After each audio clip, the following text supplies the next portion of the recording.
A woman dressed like that looks rather cheap, Officer Daniel Mercer remarked with a chuckle as Maya Williams stood beside a gleaming luxury sedan. He moved closer, a smile that didn't reach his eyes playing on his lips. Let me venture a guess. You've come here hoping some wealthy gentleman will notice you. Is that the grand plan? Deck yourself out, bat your eyes at the right millionaire, and depart with a brand new life? Maya's lips parted, and Hezza, no sound emerged. Hezza, clutching the folder tighter, she stated, I am not here for that purpose. I merely wish to inquire about vehicle options for an upcoming event. Daniel's laughter intensified. An event? You expect me to believe you've walked into Sterling Crown to arrange transportation for some significant occasion? Yes, Maya affirmed swiftly, striving to maintain a steady tone. A formal affair, a substantial one.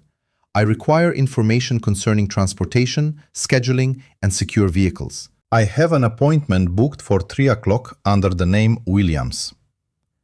Daniel turned his attention to a young salesman hovering near the reception desk. Are you hearing this, Andrew? She has an appointment. Andrew shifted uncomfortably. Officer Mercer, I should confirm the schedule.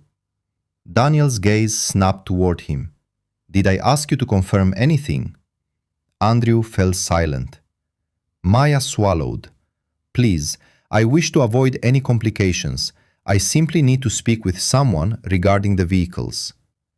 Daniel took another step nearer. Individuals like yourself always claim that after being discovered loitering where they don't belong. Maya's fingers tightened around the folder. I belong here as a potential customer. A customer? Daniel echoed, glancing around Showroom as if soliciting agreement from others. My dear lady, this is not some bargain bin lot off the highway. This is Sterling Crown. People don't come here searching for clearance stickers. Maya lowered her gaze for a fleeting second, compelled herself to look up. I understand this is a high-end establishment. That is precisely why I chose to come here. Daniel's smile widened. No. You came here because you assumed opulent glass and gleaming automobiles would somehow elevate your own importance. The words struck with considerable force. Maya's voice dropped. That is not true. Daniel began to circle her, his movements slow and deliberate, noting her coat, her shoes, the unassuming folder in her hand. A modest coat, inexpensive footwear, no entourage, no chauffeur, no spouse, no tangible proof you can afford anything within these walls. Your personal presentation directly influences my belief in your intentions. My appearance has no bearing on my appointment, Maya stated. You are not obligated to believe me. You are merely required to permit the staff to verify my appointment. Daniel leaned in closer. Be cautious. You are beginning to sound rather demanding. I am requesting service, and you are causing discomfort to those present. Maja surveyed Showroom again. Not a soul spoke. Maja felt a tightness in her chest. Please, she pleaded, allow me to speak with the manager. Daniel's smile diminished. Now you are dictating how I should perform my duties? No, Maja clarified, taking a measured breath. I am simply requesting to speak with the individual I came here to meet. She stepped past him, heading towards the glass-enclosed office at the rear of Showroom. Daniel's hand dropped to the baton clipped to his belt. Remain where you are. Maja froze, turned back partially. I am going to speak with the manager. I have an appointment, and I have done nothing wrong. No, you are not, Daniel declared. He unclipped the baton, not brandishing it, but holding it low enough for all to observe. When security issues an instruction in this showroom, you comply. You do not bypass me. You do not challenge me. And you do not presume to dictate your permitted whereabouts. Maya's eyes widened. Officer Mercer, there is absolutely no reason for that. Andrew's voice, thin and strained, came from the reception area. We should contact Mr. Hale. Daniel disregarded him, stepping forward and pressing the end of the baton firmly into Maya's midsection, hard enough to force the air from her lungs. Maya gasped. "Step back," Daniel commanded. She stumbled backward, one hand flying to her abdomen. Her heels skidded on the polished floor. Her shoulders struck the side of the silver sedan. The folder slipped from her grasp, its contents scattering across the marble. A small, sharp sound escaped her as she collided with the car. The edge of a metal trim caught her near the temple. When she raised her hand, blood stained her fingertips. A chill, colder than silence, descended upon Showroom. Someone whispered, "Oh my God." Daniel stood over her, baton still in hand, his jaw set with the unshakable conviction of a man who believed his authority could negate the reality everyone had witnessed. "I am security in this showroom," he announced. "When I give an order, you obey. You do not walk past me, you do not challenge me, and you do not decide where you are permitted to go." Maya stared up at him, her breathing uneven, her hands trembling. Blood traced a thin crimson line down the side of her face. "Please," she whispered, "I am not a threat. Let me speak to the manager." Daniel leaned down. "You should have considered that before entering here acting as if you owned the establishment." "I never acted that way," Maya retorted, her voice shaking. "I merely requested the appointment I had secured." "People like you always say that," Daniel countered. "You push, you demand, and when someone stops you, suddenly you're the victim."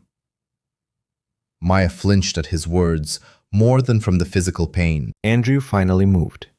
"I'm getting Mr. Hale." This time, Daniel did not intervene. Maya pushed herself upright, bracing one hand against the sedan. Her other hand moved to the small gold pin affixed to her lapel. It was still there, still facing forward, still recording. Daniel noticed the gesture and smirked. "What is that? Some counterfeit designer trinket?" Maya's voice quivered. "I want this to end." "Cooperate," Daniel instructed, "because from my perspective, you disregarded security, attempted to bypass me, and gave me every conceivable reason to believe you were here for purposes other than purchasing vehicles." Maya looked at him through her pain. "I attempted to speak with the manager because you were humiliating me. I have done nothing wrong, and you are fully aware of that." Daniel's eyes narrowed. "Be careful." The glass door to the manager's office opened, and Victor Hale stepped out, impeccably dressed in a charcoal suit, with Andrew close behind. Victor's composed expression faltered as he took in Maya leaning against the sedan, blood on her fingers, papers strewn at her feet. "What transpired here?" Victor inquired. Maya spoke before Daniel could. "I arrived for a 3 o'clock fleet consultation. Your officer insulted me, obstructed my path, touched me, struck me with his baton, and pushed me into your vehicle." Daniel interjected sharply. "That is not what occurred. She was acting suspiciously, inquiring about secure vehicles for some supposed event without proper credentials or clear identification. When I issued a lawful directive, she attempted to move past me." Maya turned to Victor. "Please, verify the appointment. That is all I requested from the outset." Victor's face tightened, not with concern, but with calculation. "Miss Williams," he stated, lowering his voice as if the wound on her face were a mere inconvenience. "We should continue this discussion in my office." Maya stared at him. "After what he did?" "To avoid further embarrassment," Victor reasoned. Maya's eyes welled, but she did not cry. "Embarrassment for whom?" Victor offered no reply. Daniel crossed his arms. Maya touched the gold pin again, this time with more steadiness. She looked from Victor to Daniel and declared, "I will accompany you to your office, but understand this clearly. I sought assistance. What I received was a report." Daniel frowned. "A report of what?" Maya held his gaze through her pain. "Of precisely who you reveal yourself to be, when you believe no one of consequence is observing. Maya, with one hand pressed near her ribs and the other gathering her scattered papers, Maya followed Victor Hale toward the glass office, leaving Daniel Mercer standing under showroom lights, still convinced the badge on his belt rendered him beyond reproach. Victor Hale's office was enclosed by glass on three sides, a design intended to convey transparency while maintaining power behind a closed door. The desk was immaculate. The leather chairs were set too low, and the city unfurled beyond the windows as if its movements held no relevance to the events within. Maya seated herself, one hand resting near her ribs, the other holding a folded tissue that Andrew had discreetly provided before Victor shut the door. The bleeding near her temple had lessened, but the stinging sensation remained sharp. Her scattered papers now lay on Victor's desk, hastily reassembled, not in the order she had originally arranged them. Victor made no inquiry about her needing medical attention. He adjusted his cuffs, settled into the chair opposite her, and began. Ms. Williams, I believe we can all concur that this situation escalated beyond what was necessary. Maya met his gaze. Your officer assaulted me. Victor's mouth tightened. Officer Mercer believed you were disregarding a security directive. I was proceeding towards the manager I had requested to see, and now you are speaking with me, Victor stated. So let us take a moment to collect ourselves before any irreconcilable statements are made. Maya's fingers rested on the small gold pin at her lapel, its cool edge palpable through her fingertips. Still there, still recording. She kept her hand low and her breathing controlled. I arrived for a 3 o'clock appointment under the name Williams, she stated. The objective was a fleet consultation for a significant international event. I require secure executive vehicles, vetted drivers, and a delivery schedule within 72 hours. Victor observed her more intently now. What kind of international event? One that necessitates discretion. That is a rather convenient answer. It is the appropriate answer. Victor leaned back in his chair. Behind him, Daniel stood inside the doorway, arms crossed, baton now back on his belt, his face etched with the smug satisfaction of a man who believed he had regained control of the room. See? Daniel interjected. Still no straightforward response. Maya turned her head. I provided a straightforward response. You simply disliked the fact that I was permitted to provide one. Daniel scoffed. You exhibited suspicious behavior from the moment you entered. I entered, provided my name, and requested my appointment. You inquired about armored transport and convoy logistics. That is precisely what fleet clients request. Victor raised a hand. Enough, both of you. Maya's gaze returned to Victor.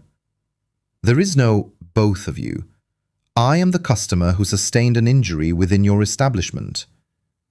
Victor's expression remained impassive, but his eyes briefly flickered to the tissue in her hand. Then, a hint of concern appeared on his face, not for her, but for potential liability. Andrew should not have permitted this to escalate, he commented. Maya almost managed a smile. Andrew? He should have verified your appointment much sooner. Officer Mercer straightened. I intervened because she was raising red flags. Maya's voice remained quiet. No, Officer Mercer, I raised your prejudice. The words struck the room with undeniable clarity. Victor rose from his chair and walked to a small cabinet near the wall. He poured water from a glass bottle into a crystal tumbler and placed it before Maya. She did not reach for it. Miss Williams, he began, his tone softening into something rehearsed. Sterling Crown serves esteemed clients from all walks of life. We do not condone discrimination, but neither can we overlook security concerns. What security concern did I present? Victor hesitated. Maya waited. Daniel answered on his behalf. You refuse to identify the event. I was not obligated to identify it to you. You refuse to provide credentials. No one requested credentials until after you insulted me. You attempted to bypass security. I attempted to reach the manager after being publicly humiliated. Victor's jaw clenched. Miss Williams, should this matter proceed formally, Officer Mercer will be required to submit a report. The dealership will be compelled to document that you entered showroom, posed sensitive inquiries about secure vehicles, became argumentative, and attempted to disregard security instructions. Maya regarded him for a prolonged moment. So, that is the narrative you intend to present? Victor's voice lowered. It is the version that prevents this situation from worsening. For whom? Again, Victor offered no response. Daniel shifted near the door. You would be wise to accept the assistance he is offering. Maya looked at him. Assistance? Victor opened a desk drawer and retrieved a white envelope. He placed it on the glass surface between them with 2 fingers. For your inconvenience, he stated. Medical expenses, dry cleaning, transportation home. Consider it a gesture of goodwill. Maya stared at the envelope. How much? $5,000? Daniel emitted a quiet chuckle. Maya's eyes lifted to Victor. You are offering me $5,000 after your security officer mocked me, assaulted me, and shoved me into one of your vehicles? Victor's face tightened. I am offering a respectful resolution to an unfortunate misunderstanding. Maya reached for the envelope. Victor relaxed. Instead of taking it, she slid it back across the desk until it was nearly touching his hand. This is not goodwill, she stated. This is hush money. If Maya's courage resonates with you, take a moment to like this video. Hifkid Lahab share where you are watching from today, as you never know who might be following the same narrative nearby. And if you believe every person deserves to be treated with dignity, please subscribe and join us until the conclusion. Daniel stepped forward. Watch your language. Maya did not look at him. I have been observing yours since I arrived. Victor's practiced calm finally fractured. Miss Williams, you must understand something. This dealership is equipped with cameras, employs a staff, and retains legal counsel. If you choose to pursue accusations, we will respond accordingly. Maya glanced at the glass walls. Through them, she could see Andrew at the reception desk, his face pale and restless. The older couple had departed. The woman from the coffee counter remained, feigning interest in a brochure with trembling hands. Respond truthfully, Maya insisted. Victor leaned over the desk. Truth can be complex. No, Maya stated. Truth is often straightforward. People complicate it when it threatens them. Daniel emitted a sharp laugh. You genuinely believe you can enter here, cause a scene, and intimidate us with speeches? Maya turned to him. Her face was still pale, a faint mark of blood still visible on her temple, but her eyes had steadied. I believe you have confused fear with patience. Daniel's smile faded. Victor retrieved the envelope and placed it back in the drawer. I am going to ask you to leave the premises. I still have an appointment. That appointment is cancelled. On what grounds? Security concerns. Maya stood, a twinge of pain moving through her side, but she did not allow it to make her stoop. She gathered her folder, though the pages were no longer neatly arranged. I would like written confirmation that Sterling Crown cancelled a scheduled fleet consultation after its security officer injured the client. Victor's face grew cold. You will receive no such confirmation. Maya nodded once. That is sufficient information for me. Daniel opened the office door. You heard him. Time to go. Maya walked past him without making contact, without looking down, without affording him the satisfaction of another visible tremor. At showroom entrance, Andrew whispered, "Miss Williams, I am sorry." She paused long enough to meet his eyes. "Remember what you witnessed outside." The late afternoon air struck her face, cool and clean. The rumble of Washington traffic filled the avenue. Maya stood beneath the dealership awning, pressed the tissue once more to her temple, and retrieved her phone. She did not call for an ambulance. She did not contact the press.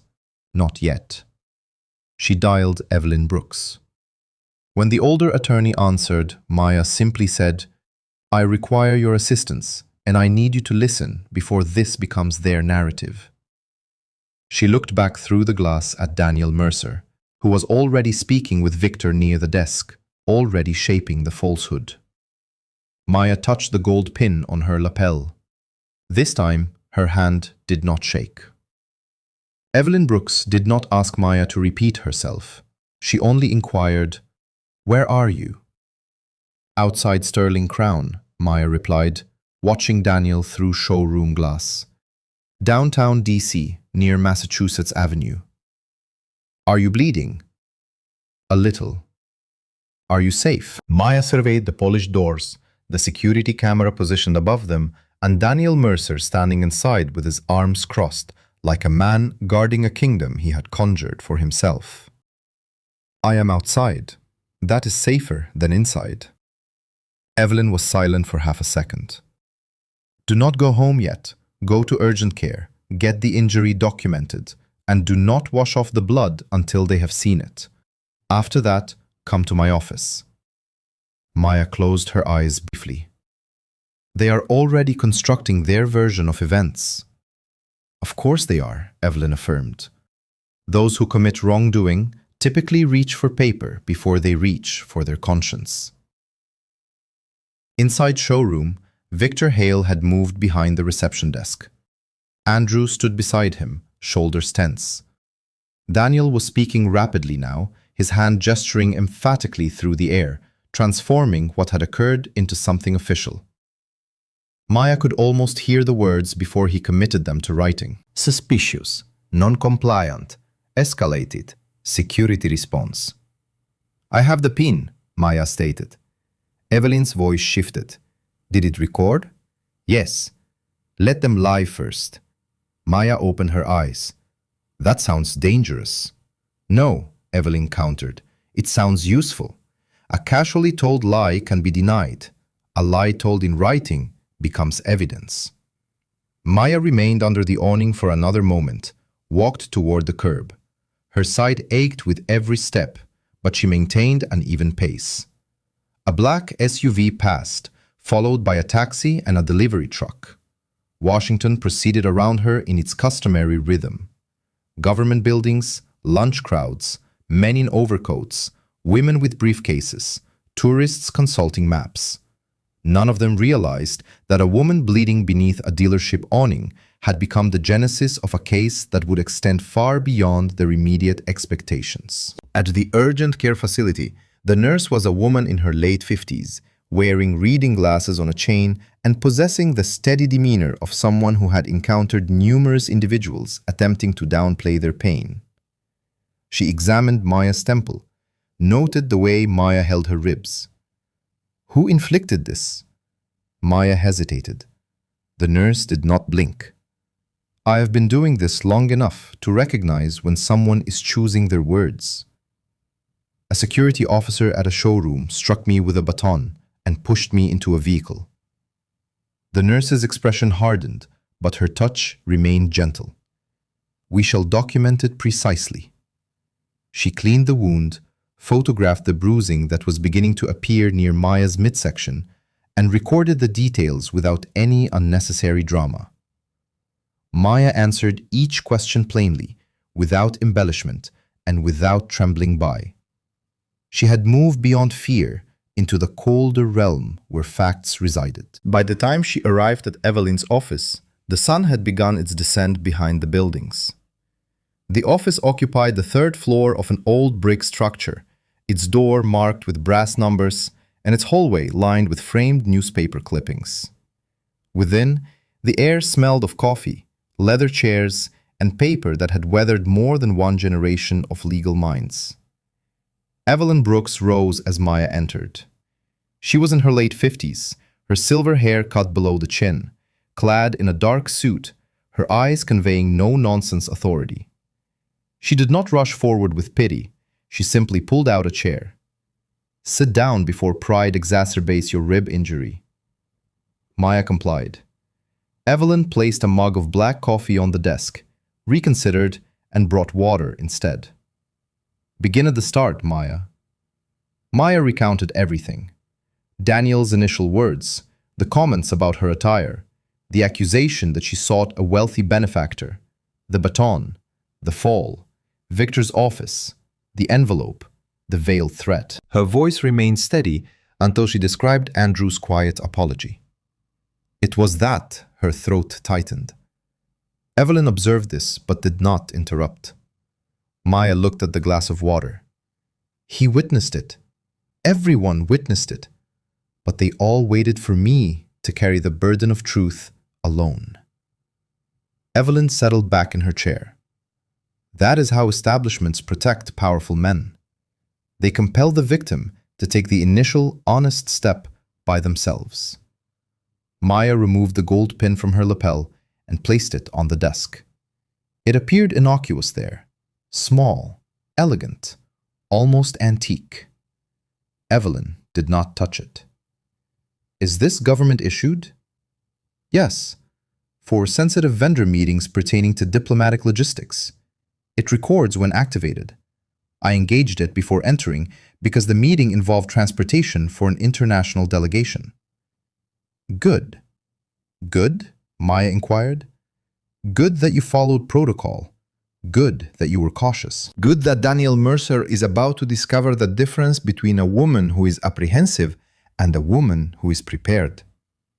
Maya exhaled. I do not wish for my office to become embroiled in this. It already is, whether you desire it or not. You went there in an official capacity. I went without staff because I sought a discreet consultation. No attention, no public scrutiny, merely vehicles for a delegation. And they misinterpreted discretion as weakness. Maya looked away. Evelyn leaned forward. Listen to me. We will not begin with your title, not unless absolutely necessary. We will initiate with their actions toward a customer, a black woman, a person. If the court only intervenes upon hearing ambassador, the court requires a lesson too. Earlier, a flicker of relief crossed Maya's face. That is precisely what I was thinking, she affirmed. Evelyn allowed herself the slightest smile. We are already collaborating effectively. Maya's phone buzzed on the desk. An unknown number. She let it ring. It rang again. Evelyn nodded toward it. Answer it. Speakerphone. Maya tapped the screen. This is Maya Williams. Victor Hale's voice came through, smooth but strained. Ms. Williams, this is Victor Hale. I wish to follow up before any misunderstandings grow further. Evelyn picked up a pen and began writing. Maya inquired, What misunderstanding? Victor paused. Officer Mercer has submitted an incident summary. According to his account, you entered Showroom making sensitive inquiries about secure transport, refused to provide proper credentials, became agitated, and attempted to bypass security. Maya closed her eyes. Victor continued. Sterling Crown is prepared not to pursue a formal trespass complaint if you agree not to return and consider the matter concluded. Evelyn's pen ceased its motion. Maya opened her eyes. You are threatening me with a trespass complaint after your officer injured me? I am stating that we all have reputations to protect. No, Mr. Hale. You have a narrative to protect. His voice cooled. Be cautious, Miss Williams. Maya looked at Evelyn. Evelyn gave one slow nod. Maya stated, I have been cautious since the moment I entered your showroom. Victor exhaled sharply. You should grasp the implications should this become public. A woman inquiring about diplomatic vehicles and refusing to identify herself appropriately. People may not interpret that favorably. Maya's hand rested beside the pen. "Thank you for clarifying your position," she said. "Is that all you have to say?" "No, but it is all I need to communicate tonight." She ended the call. Mehle, neither woman spoke. Evelyn set down the pen. "Now we have intimidation following the fact." Maya stared at the phone. "He believes he's offering me clemency." "No," Evelyn countered. "He believes he's purchasing silence at a bargain price." Maya emitted a tired, humorless laugh. Evelyn slid a Lego pad toward herself. "Tomorrow morning, we shall dispatch preservation notices to Sterling Crown, Daniel Mercer, and the police department. All camera footage, incident logs, visitor manifests, electronic communications, and internal messages. They will be ordered to preserve all materials. They will claim the cameras malfunctioned. Likely. They will assert that Daniel acted with reasonable judgment. Certainly. They will claim I instigated it." Evelyn looked at her. "We will compel them to state that under oath." Maya touched the bandage near her temple. The pain persisted, but it no longer commanded the room. "What do you require from me?" "Everything. The appointment confirmation, your medical documentation, the recording, your chronological account, and authorization to file." Maya looked down at the small gold pin. It had meticulously documented insult, physical contact, injury, threats, bribery, and now the commencement of a cover-up. A tiny witness whom no one had deemed significant enough to acknowledge. "You have my authorization," she stated. Evelyn reached for a folder and wrote a title across the top in bold black ink. "Williams versus Sterling Crown Motor Gallery." She looked up. "Daniel Mercer believes this matter concerns whether you belonged in that showroom," Evelyn elaborated. "We are going to demonstrate that the pertinent question is whether a badge belongs on an individual who wields it in such a manner." Outside the office window, evening settled over Washington. The city lights began to illuminate, soft against the glass. Meanwhile, somewhere across town, Daniel Mercer concluded drafting the initial official fabrication of his downfall. By morning, Daniel Mercer's fabrication bore a title. Incident Summary: Suspicious Individual at Sterling Crown Motor Gallery. Evelyn read it aloud in her office while Maya sat opposite her, a bandage at her temple, her coffee untouched. The report asserted that Maya had entered showroom without adequate identification, posed unusual questions about secure vehicles, refused to cooperate, and attempted to bypass security after being instructed to halt. It omitted any mention of the insult. It did not reference the baton. It did not acknowledge the blood. Evelyn lowered the paper. "He documented this as if you were a threat." Maya's expression remained serene, but her hand tightened around the armrest of the chair. "That was the objective." "There is more," Evelyn continued. "Victor submitted a corroborating statement." Maya glanced toward the window. Of course he did. Victor's statement was more artfully crafted than Daniel's. It proclaimed Sterling Crown's welcoming approach to clients from diverse backgrounds, but averred that staff became concerned when Maya inquired about protected vehicles for an unspecified event. It claimed Daniel employed minimal physical guidance only after Maya attempted to enter a restricted office area. Maya emitted a quiet laugh, devoid of mirth. Minimal physical guidance. Evelyn placed both reports on the desk. That particular phrase was likely penned by someone apprehensive about a lawsuit, or someone preparing for one. Both, likely.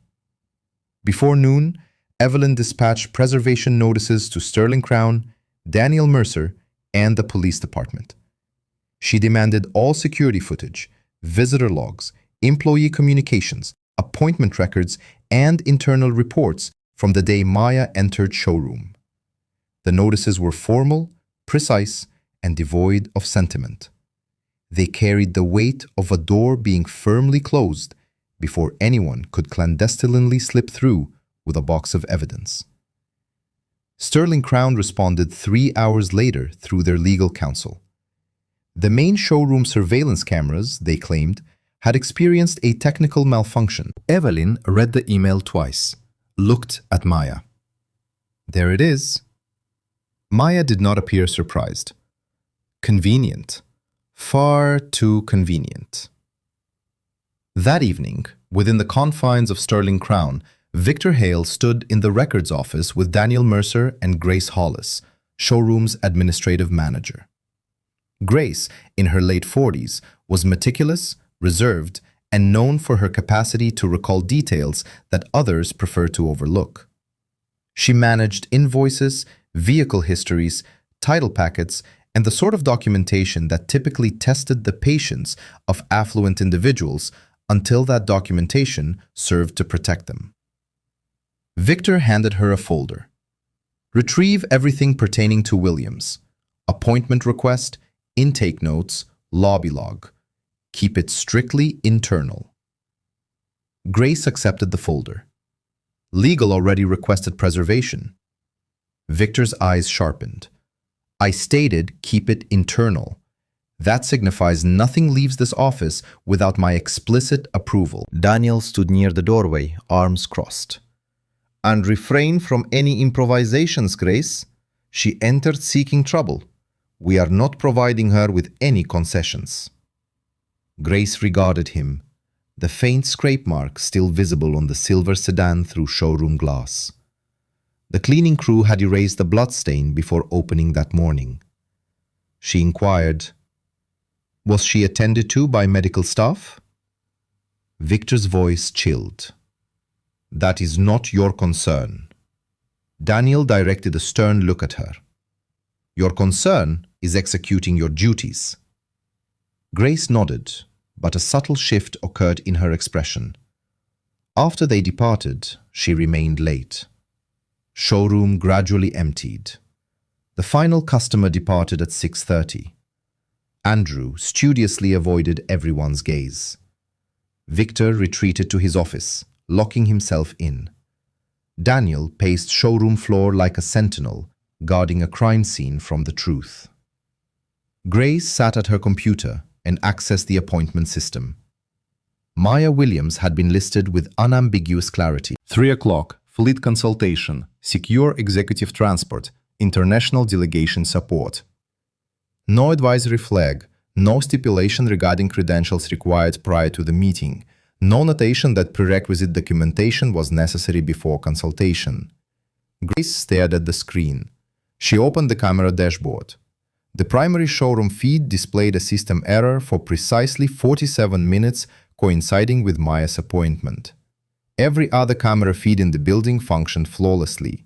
Service bay, side entrance, rear lot, finance corridor, records room. Only showroom had experienced a lapse in surveillance. Grace whispered, "That is not a malfunction." A sound echoed from the hallway. She minimized the screen as Daniel passed the records office. He was on the phone, speaking in a low tone, but the hallway was hushed. "No, Victor is handling the dealership side," Daniel relayed. "The more pressing issue is next month's audit. If those evidence units are still traceable, we have a predicament." Grace ceased breathing. Daniel continued walking, oblivious to her overhearing him. "I informed you. Paperwork vanishes before audits. Nobody questions the vehicle's origin." The words settled into the room like a dissipating haze. Grace's hand moved towards a notepad. She transcribed them precisely. Evidence units. Audit. Paperwork vanishes. The subsequent morning, Evelyn submitted the civil complaint. Williams versus Sterling Crown Motor Gallery, named Daniel Mercer, Victor Hale, and the dealership itself as defendants. The claims were direct: discrimination, harassment, assault, falsification of records, intimidation, and retaliation. Local media outlets seized upon the story by midday. By evening, Daniel had issued a brief statement outside the precinct. He stood in uniform, shoulders square. "I acted in accordance with security protocols," he asserted. The individual in question was making sensitive inquiries regarding protected transport. "I made a judgment call to ensure safety." A reporter inquired, "Did you strike Miss Williams with a baton?" Daniel's expression remained impassive. "I employed reasonable force to prevent unauthorized entry."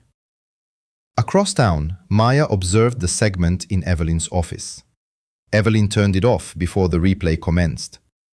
"He has publicly committed to the falsehood." Maya gazed at the darkened screen. "He referred to her as an individual, not a woman, not a customer. Individual. Does that disturb you?" "It indicates what he wishes people to disregard," Evelyn nodded. "And what is that?" "That I was a human being before I was deemed suspicious." Maya, neither woman spoke. Evelyn's office phone rang. She answered, listened, and her expression shifted. "Repeat that, please," she requested. Maya looked up. Evelyn scribbled rapidly on a legal pad. "Yes, I understand." "No, do not transmit anything from your work computer. Meet me tomorrow morning, a public location." She terminated the call. "Who was that?" Maya inquired. "A woman named Grace Hollis, the administrative manager at Sterling Crown." Maya sat straighter. Evelyn tapped the legal pad. "She asserts showroom cameras did not malfunction. She believes only one feed experienced an interruption, and she suspects it was intentional." Maya's eyes drifted down to the gold pin on her lapel. "There is more," Evelyn stated. She overheard Daniel discussing evidence vehicles and misplaced paperwork. Maya exhaled. The case had undergone another transformation. It was no longer solely about Daniel's actions in a showroom. It now encompassed the actions of men like Daniel when they presumed every room, every record, and every intimidated employee would shield them. Evelyn closed the case file. "Tomorrow," she declared, "we will uncover what else Sterling Crown has been concealing." Maya touched the bandage near her temple, let her hand fall. "Good," she responded, "because I am finished being the sole record they did not anticipate." Grace Hollis selected a diner 2 blocks from Union Station, the sort of establishment where elderly gentlemen perused newspapers at the counter and waitresses refilled coffee cups without prompting. It was public enough to feel secure, ordinary enough not to attract undue attention. She arrived 10 minutes early and occupied the last booth, her hands clasped around a mug she had not yet touched. When Maya and Evelyn entered, Grace stood with undue haste. "I almost did not come," she confessed. Evelyn slid into the booth across from her. "But you did." Grace glanced at Maya's bandage and averted her gaze. "I witnessed what transpired afterward. Not the entirety, but sufficient. The cleaning crew wiped the vehicle before closing. Victor informed them it was a customer spill." Maya sat beside Evelyn. "It was blood." Grace nodded, shame evident on her face. "I am aware." The waitress approached. Evelyn ordered black coffee. Maya requested tea. Grace remained silent. Evelyn opened a small notebook. "Relate what you discovered." Grace lowered her voice. "Miss Williams had a valid appointment, 3 o'clock, fleet consultation. It was entered 4 days prior. There was no requirement for credentials before the meeting." "Can you substantiate that?" Evelyn inquired. Grace produced a folded printout from her purse. "I printed it before they restricted my access to the scheduling system." Evelyn accepted it. "Excellent." Grace continued, speaking more rapidly. "The camera interruption was not a building-wide issue. Only the main showroom feed went down. The side entrance, service bay, rear lot, and finance hallway all functioned. The outage commenced 6 minutes before Maya's appointment and concluded after she departed." Maya's face tightened, but she remained silent. Evelyn inquired, Who exercises control over the cameras? Victor possesses administrative privileges, as does corporate security. However, I reviewed the internal log. Someone accessed the system from Victor's office terminal. Evelyn's pen paused for half a beat. Do you have that log? Grace pushed over another paper, a screenshot. I transmitted nothing electronically. I printed everything. Prudent, Evelyn commented. Grace's eyes shifted towards Maya. I apologize for not speaking up earlier. Maya responded gently. You are speaking now. Grace looked down at her coffee. That does not erase it.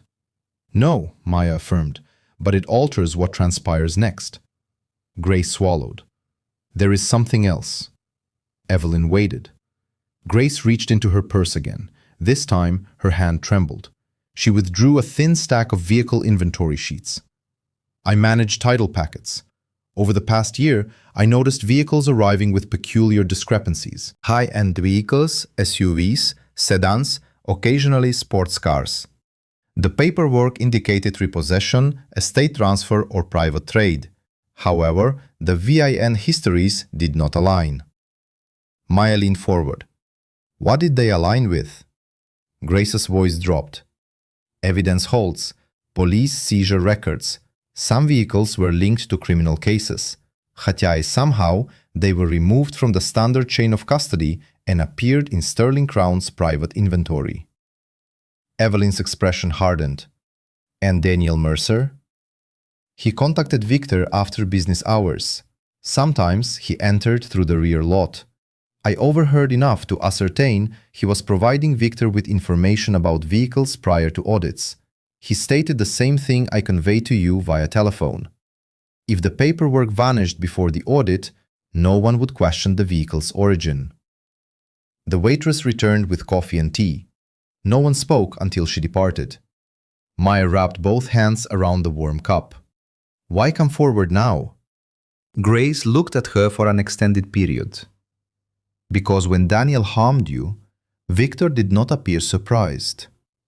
He seemed annoyed that it occurred where it could be observed. That indicated to me that this place was more problematic than I cared to acknowledge. Evelyn closed the folder. Grace, if this information is accurate, this is no longer solely a civil discrimination case. This could potentially involve federal evidence handling, fraud, and conspiracy. Grace's eyes welled. Will I lose my position? Probably, Evelyn stated honestly. But if you cooperate fully, you may shield yourself from something far more severe. Grace offered a small, weary nod. I am weary of being intimidated by men who compel me to endorse their falsehoods. That sentence lingered with Maya. By afternoon, Evelyn had contacted Marcus Reed, a federal investigator she trusted from a prior procurement fraud investigation. Reed arrived at her office around 4 o'clock, clad in a dark overcoat and possessing the demeanor of a man who did not waste time with extraneous questions. He listened as Evelyn outlined the timeline: Maya's appointment, Daniel's conduct, Victor's envelope, the falsified report, the camera malfunction, Grace's documentation, and the potential evidence vehicles. Maya remained seated until Reed directed his attention to her. You were present in an official capacity? Yes, Maya affirmed. I was coordinating secure delegation arrangements. Were you authorized to record vendor interactions? Maya touched the pin on the table.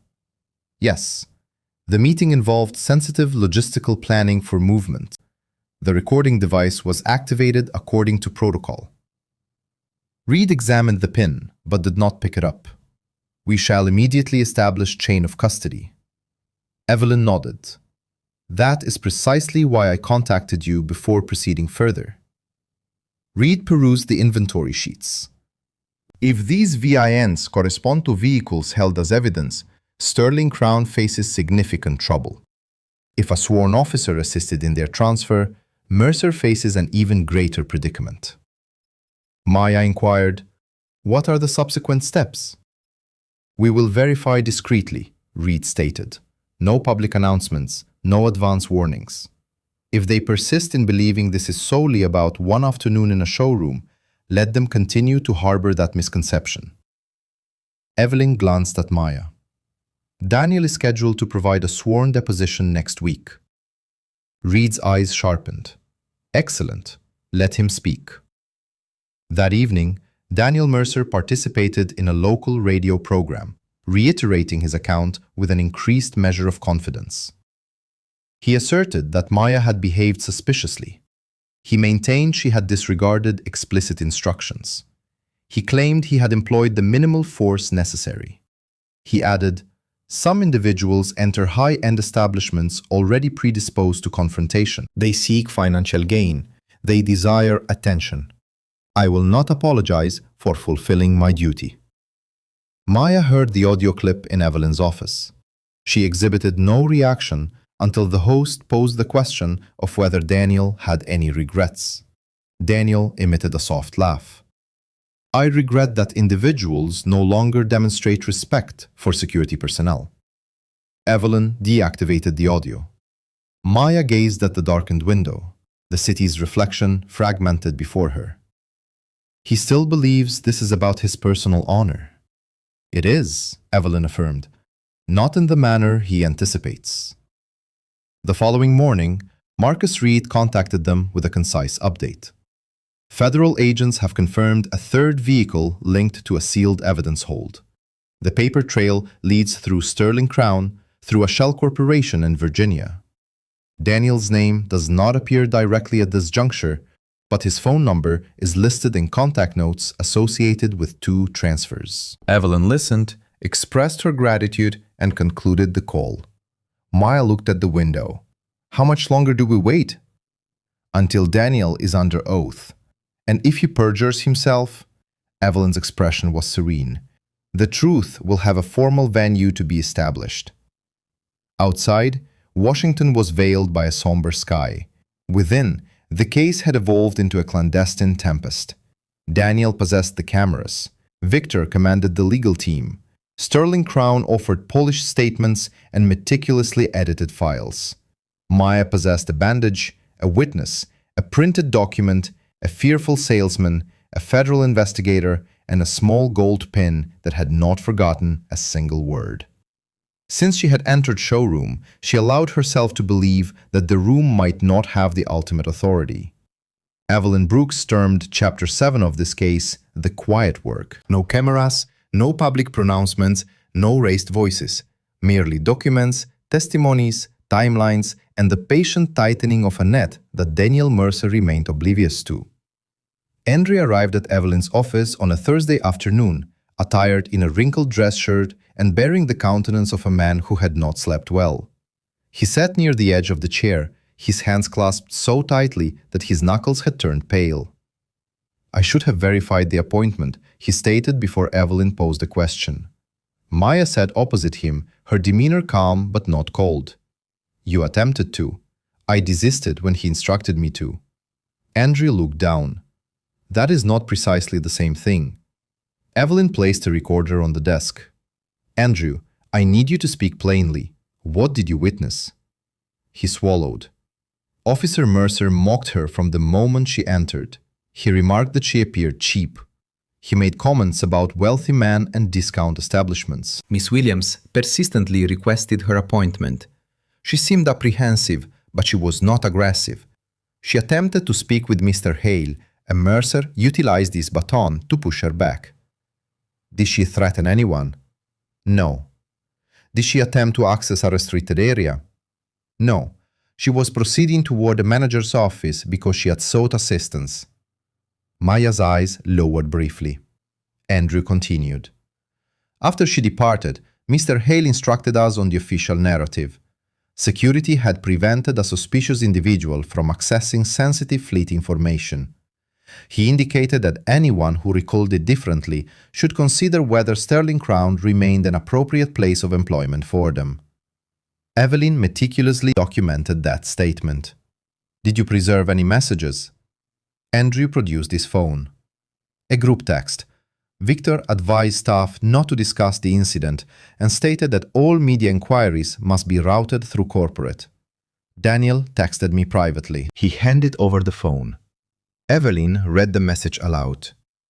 Keep your head straight. She was trouble before she even spoke. Maya looked at the screen, at Andrew. Thank you for coming forward.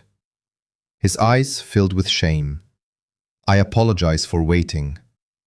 Maya's voice softened. Most people wait. What matters is that you stopped. By the following morning, Evelyn had acquired statements from Andrew and the medical records, the original appointment printout, the altered discovery file, screenshots of the camera malfunction, and Daniel's public statements. She arranged everything across her conference table in neat rows. Maya stood beside her, studying the pattern. Evelyn tapped the altered appointment record. This demonstrates they fabricated the story. She tapped Daniel's interview quotation. This reveals bias. She tapped the medical report. This proves injury. She indicated the gold pin, now sealed in a labeled evidence bag. And this confirms they never truly controlled the narrative. Maya gazed at it for a prolonged moment. When do we utilize it? Not yet. The hearing is in 4 days. Daniel's attorney will argue your case lacks substance and that his report holds more credibility than your account. I want him sufficiently comfortable to reiterate the falsehood under oath. Maya turned from the table. That feels wrong. It is wrong, Evelyn affirmed. That is precisely why it is effective. We are not ensnaring an honorable man. We are providing a dishonest one the latitude to incriminate himself. Across town, Daniel Mercer met with the police union attorney in a narrow conference room that smelled of stale coffee and copier toner. Victor Hale joined via telephone. Daniel leaned back, attempting to appear relaxed, but his knee bounced beneath the table. The attorney, Paul Renner, flipped through the incident summary. Your position is straightforward. You identified a security concern. Daniel frowned. She's making me appear racist. Renner peered over his glasses. Do not aid her. Victor's voice emanated from the speaker. The dealership's exposure hinges on maintaining this as a security matter, not one of race, injury, or customer service. Daniel's jaw tightened. She was not a legitimate client. Renner paused. Do not utter that in court. Why not? Because she possessed an appointment. Victor's silence on the line served as confirmation. Daniel leaned forward. We state the appointment did not encompass sensitive inquiries. Renner closed the folder. You will articulate precisely what I instruct you to say. The judge will not defer to your instincts. Daniel looked away. He detested that word, instincts, particularly when uttered by someone else as a perceived weakness. At Sterling Crown, his instincts had dictated the proceedings. In court, apparently, they required management. That evening, Maya remained at her office late, reviewing alternative transportation arrangements for the international delegation. Claire placed a turkey sandwich and a paper cup of soup on her desk without prompting. You've neglected dinner, Claire observed. I intended to eat. You intended to continue reading until the soup establishment closed. Maya looked at the sandwich and managed the faintest smile. You know me too well. I have worked with ambassadors, deputy secretaries, and men who believed shouting constituted leadership. You were more transparent than you realize. Maya set down her pen. Do I appear concerned? You appear weary of maintaining a public facade of strength. Maya offered no response. Claire sat in the chair opposite her. My father used to say that dignity carries a significant price because people constantly attempt to make you pay for it twice. Maya looked up. He was a postal supervisor in Baltimore for 30 years, Claire elaborated. A black man in federal uniform, yet he was still followed in department stores on weekends. He would return home, Remove that uniform and tell my mother. They respect the fabric, not the man. Maya's throat tightened. Claire stood. Eat your soup before it becomes cold. After she departed, Maya sat alone, the quiet hum of the office enveloping her. She contemplated Daniel's assertion that he had not known her identity. She reflected on Victor's dismissal of her as a mere visitor. She considered all the rooms where respect was conferred only after credentials were presented. She reopened the folder. The hearing commenced on a grey Monday morning.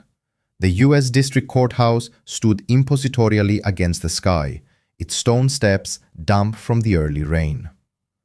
Maya wore a navy suit, simple pearls, and the same composed expression she had maintained when entering rooms far more formidable than a showroom. Evelyn walked beside her, a leather briefcase in one hand. Reporters clustered near the entrance, shouting questions. Miss Williams, do you believe Officer Mercer targeted you based on race? Do you have evidence Sterling Crown altered records? Why won't you disclose the event you were planning? Maya did not pause.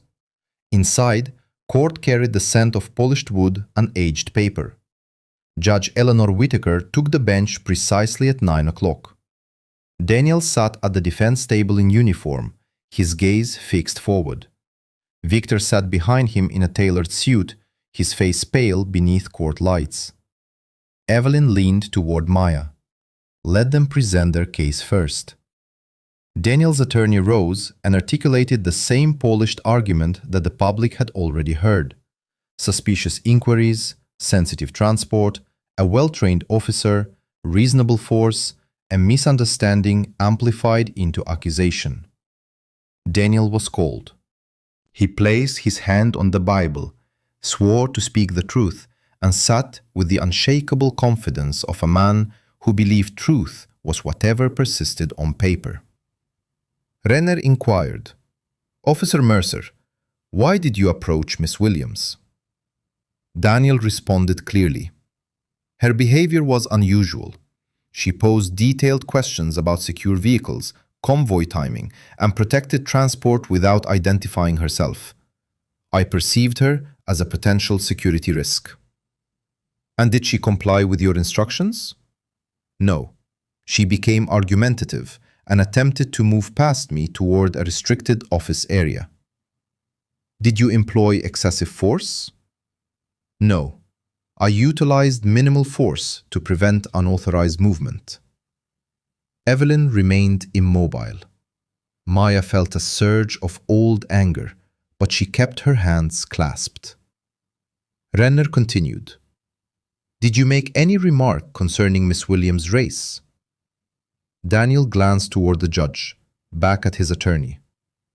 Absolutely not. The court fell silent. Evelyn uncapped her pen. That morning, Maya felt the case's foundation shift beneath the marble floor. Daniel had not simply lied. He had sworn to it. And the gold pin, waiting within Evelyn's briefcase, had registered every word. Evelyn did not immediately reach for the pin. That fact unsettled Daniel the most. She stood, buttoned her jacket, and carried only a thin yellow legal pad to the podium. No dramatic file, no raised voice, no surprise witness lurking by the door. Simply an older woman with silver hair, serene eyes, and the patience of someone who had spent half her life allowing careless men to trap themselves. Officer Mercer, she began, you testified that Miss Williams exhibited suspicious behavior because she inquired about secure vehicles. That is correct. And Sterling Crown advertises secure executive transport on its website, does it not? Daniel shifted. I believe they offer certain services, yes. So, inquiring about a service the business provides is not inherently suspicious. It depends on the context. Of course, let us discuss context. Ms. Williams had a 3 o'clock appointment, correct? Daniel glanced toward his attorney. I was not aware of that at the time. You were not aware because you prevented the salesman from verifying it, did you not? No, I managed the situation because it was developing. Evelyn looked down at her notes. Developing into what? A potential security issue. A black woman requesting to speak with the manager. Renner stood. Objection. Assumes facts not in evidence. Evelyn did not avert her gaze from Daniel. Withdrawn for the present. Maya heard the last two words distinctly. For now. Evelyn moved to the table and lifted a printed page. Let us discuss your incident summary. You stated that Ms. Williams refused to provide proper identification. Did you request identification from every customer in showroom that afternoon? No. You asked the older couple near the Bentley?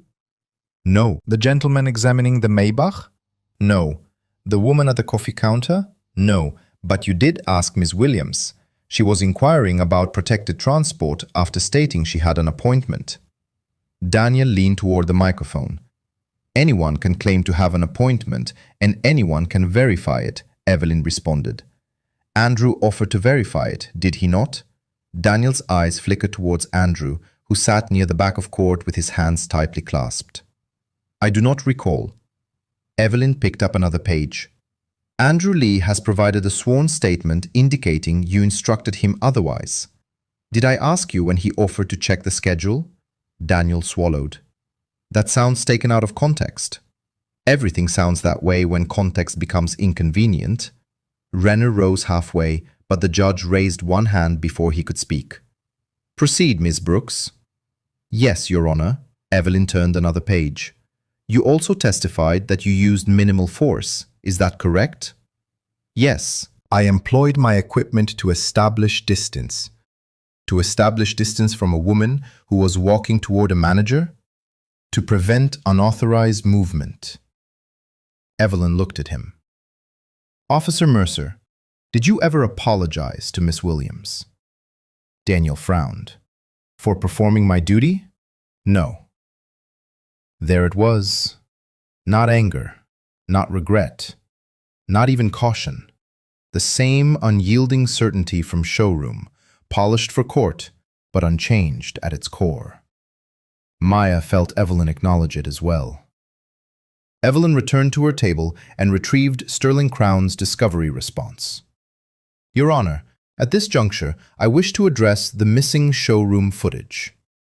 Victor Hale stiffened. Renner objected immediately. Your Honor, the dealership has already stated that the primary camera system experienced a technical failure. There is no evidence of bad faith. Evelyn turned towards the judge. There is evidence that the failure affected only one feed, commenced minutes before Miss Williams' appointment, concluded after her departure, and was accessed from Mr. Hale's office terminal. Court stirred. Victor whispered something to his attorney. Judge Whitaker's expression remained unreadable. Do you possess documentation? Yes, Your Honor. Evelyn handed the clerk a copy of Grace Hollis's screenshot and system log. This was provided by Sterling Crown's administrative manager, who managed internal records.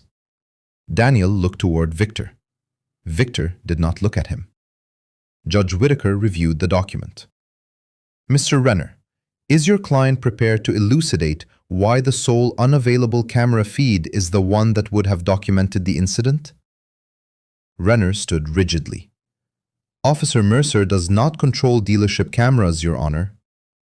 No, Evelyn replied, but Mr. Hale does. The judge's gaze shifted to Sterling Crown's counsel. I shall expect a comprehensive technical explanation and a sworn statement from whoever accessed that system. Victor's attorney rose swiftly. We can provide that, Your Honor. See that you do. Daniel appeared less like a man defending order and more like one wondering which wall had shifted behind him. Evelyn returned to the podium. Officer Mercer, during your radio interview, you stated that Miss Williams should... Daniel's attorney whispered, do not respond beyond the question. Daniel leaned toward the microphone. I meant she should have cooperated with security. Cooperation, in your estimation, entails accepting public humiliation, physical contact, and removal without complaint? No. It means adhering to instructions, even if they are unlawful or discriminatory. Daniel's voice sharpened. They were not discriminatory. Are you certain of that? Yes. You never mentioned her race? No. You never commented on her clothing? No. You never suggested she came seeking a wealthy benefactor? No. Maya observed Evelyn pause. It was brief, but the entire room sensed it. Evelyn closed her legal pad. Your Honor, she stated, given the witness's sworn testimony, I request permission to present the plaintiff's recording. Renner immediately stood. Recording? This is the first we are hearing of any recording. Evelyn looked at him. That is because your client and Sterling Crown repeatedly asserted that no reliable recording existed. The judge leaned forward. Ms. Brooks, what recording? Evelyn walked back to the table and opened her briefcase. She removed a sealed evidence bag and placed it where the court could observe the small gold pin within. Maya remained motionless. Daniel stared at it. Since Maya had encountered him, he appeared frightened. Evelyn's voice remained quiet. This device was worn by Ms. Williams during her scheduled vendor consultation. It recorded the interaction from the moment she entered Showroom. Daniel's lips parted, but no words emerged. Victor Hale's face had turned ashen. Judge Whittaker's gaze shifted from the pin to Daniel and to Evelyn. Does this recording contain the statements in question? Evelyn held Daniel's gaze for one measured second before responding. Yes, Your Honor, it contains all of them. Judge Whittaker did not permit the recording to be played until both sides had concluded their arguments. Renner was on his feet before Evelyn had finished speaking. Your Honor, we object to the admission of this device without complete authentication. We are unaware whether the recording has been edited, whether it was lawfully obtained, or whether the plaintiff had consent to record within a private establishment. Evelyn remained seated. She had anticipated every objection. Judge Whittaker looked at her. Ms. Brooks? Evelyn rose, holding a single page. The device was issued for official vendor interactions involving sensitive transportation logistics. It was activated prior to Ms. Williams entering Sterling Crown for a scheduled fleet consultation linked to an international delegation. The recording has been preserved in its original form, sealed, and the chain of custody has been documented. Daniel's attorney frowned. Official vendor interactions? What does that signify? Evelyn glanced at Maya, back to the judge. Certain details remain confidential, Your Honor. However, the court has already received sealed documentation confirming the lawful use of the device. Judge Whittaker reviewed the document again. Daniel's attorney. Daniel no longer looked at Maya. He stared at the pin, the way one looks at a locked door upon hearing footsteps behind it. Finally, the judge stated, the objection is overruled for the limited purpose of impeachment and establishing the disputed events. Play the recording. A screen was rolled to the front of court. No one spoke as the clerk connected the file. Maya folded her hands in her lap and kept her eyes on the judge, not Daniel. Showroom appeared. The image was angled from Maya's lapel, but clear enough. The silver sedan stood beneath bright lights. Daniel's voice emerged first, casual and cruel. A woman dressed like that looks rather cheap. A sound rippled through court, not loud, but unmistakable. A collective inhalation, too late. Daniel's face drained of color. The recording continued. Let me guess, you've come here hoping some wealthy gentleman will notice you. Is that the grand plan? Deck yourself out, smile at the right life? In court, Andrew lowered his head. Grace closed her eyes. Maya listened without moving. Hearing it again did not surprise her, but it did transport her back to that marble floor, to the silence, to the weight of every person who had averted their gaze. On screen, Maya's voice trembled. "I am not here for that. I merely wish to inquire about vehicle options for an upcoming event." Daniel laughed. The clip showed him blocking Andrew, mocking the appointment, questioning her right to be present. It depicted Maya requesting the manager. It showed Daniel's baton entering the frame. Came the moment that everyone in court had heard described but had not fully believed until now. "Stop right there," Daniel's voice declared on the recording. Maya responded, "I am going to speak with the manager. I have an appointment, and I have done nothing wrong. When security issues an instruction in this showroom, you comply." The baton pressed into her body. The camera jolted. Maya gasped. The image flashed sideways as she stumbled against the sedan. Someone in court whispered, "Lord." Judge Whittaker's eyes remained fixed on the screen. The recording captured the tremor in Maya's voice. "Please, I am not a threat. Let me speak to the manager." Daniel's voice followed, harsh and resolute. "You should have considered that before entering here, acting as if you owned the establishment." The video progressed to Victor Hale's office. His polished voice filled court. "Miss Williams, I believe we can all concur that this situation escalated beyond what was necessary." Maya's recorded voice replied, "Your officer assaulted me."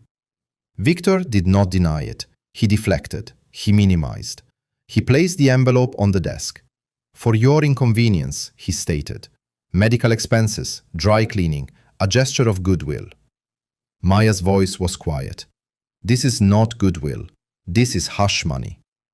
Daniel muttered, "Watch your mouth." Court was no longer simply quiet. It was still, in the way a room becomes hushed when a lie suffocates from lack of air. Came Victor's threat. "This dealership is equipped with cameras, employs a staff, and retains legal counsel. If you choose to pursue accusations, we will respond accordingly." Maya's answer sounded different on the recording than it had in her memory. Not weaker, not stronger, cleaner. She responded. Respond truthfully.